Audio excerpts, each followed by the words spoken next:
Hello friends, मैं मनोज मंत्रा। आप देख रहे हैं यूट्यूब चैनल बिजनेस मंत्रा। बिजनेस मंत्रा पर आपका स्वागत है। आज हम केएफसी की फ्रेंचाइजी पर कुछ जानकारी दे रहे हैं। यह जानकारी हर बिजनेस करने वालों के लिए बड़ी खास हो सकती है।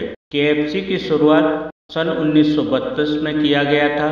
इसकी फ्रेंचाइजी सन 1952 में देनी शुरू की गई। आज दुनिया के देशों में केएफसी की फ्रेंचाइजी है। इस वक्त भारत में केएफसी ने अपना अच्छा बिजनेस बनाया है। केएफसी फ्रेंचाइजी फूड बिजनेस में भारत में नंबर 1 पर है। केएफसी की डिमांड को देखते हुए अनेक लोगों के मन में इसकी फ्रेंचाइजी लेने का मन करता होगा। आपको जानकर आश्चर्य होगा कि केएफसी फ्रेंचाइजी हर कोई नहीं ले सकता। इसके लिए केएफसी ने 4 खास नियम बनाए हैं, जिसे पूरा करने पर ही केएफसी आवेदन पर विचार करती है। इसके बाद उसे आगे की पूरी प्रक्रिया पूरी करनी होती है।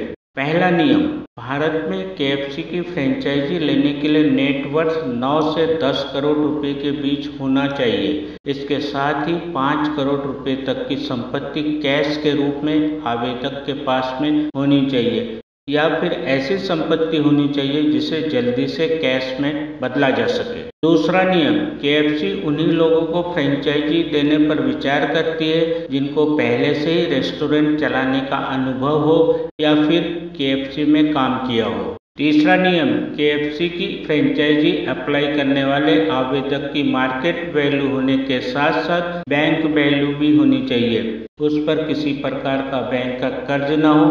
क्रेडिट स्कोर 700 से कम नहीं होना चाहिए, ताकि भविष्य में कभी भी पैसों की आवश्यकता होने पर उसे बैंक से आसानी से लोन मिल जाए।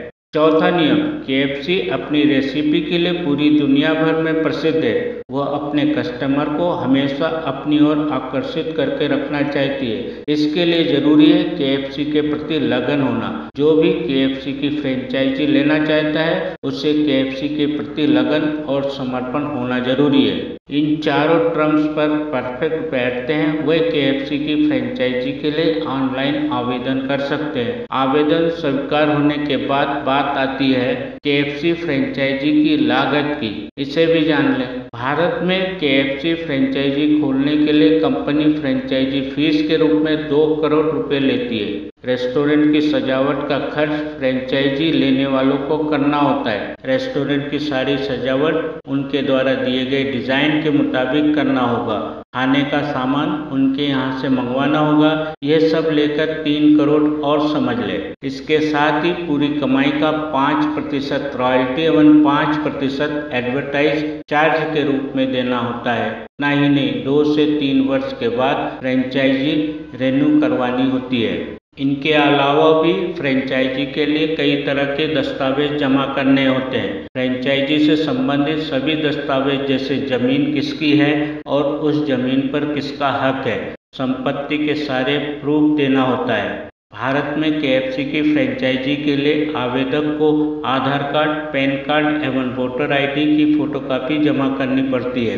केएफसी अपनी फ्रेंचाइजी देने से पहले एफडीडी यानी फ्रेंचाइजी डिस्क्लोजर डॉक्यूमेंट की मांग करता है। इन दस्तावेज में franchise agreement, development agreement, financial agreement, company की सभी शर्तों व नियमों का उल्लेख किया जाता है। इन सभी शर्तों पर सहमति बनने के बाद ही दोनों पक्षों, आवेदक और कंपनी द्वारा उन दस्तावेजों पर हस्ताक्षर किए जाते हैं। फ्रेंड्स, हमें उम्मीद है आपको केएफसी फ्रेंचाइजी के बारे में दी गई जानकारी पसंद आई होगी। जानकारी पसंद आने पर इसे लाइक व शेयर करें। आज के लिए बस इतना ही। फिर मिलेंगे अगले वीडियो में एक न्यू बिजनेस आइडिया के साथ। Goodbye, take care.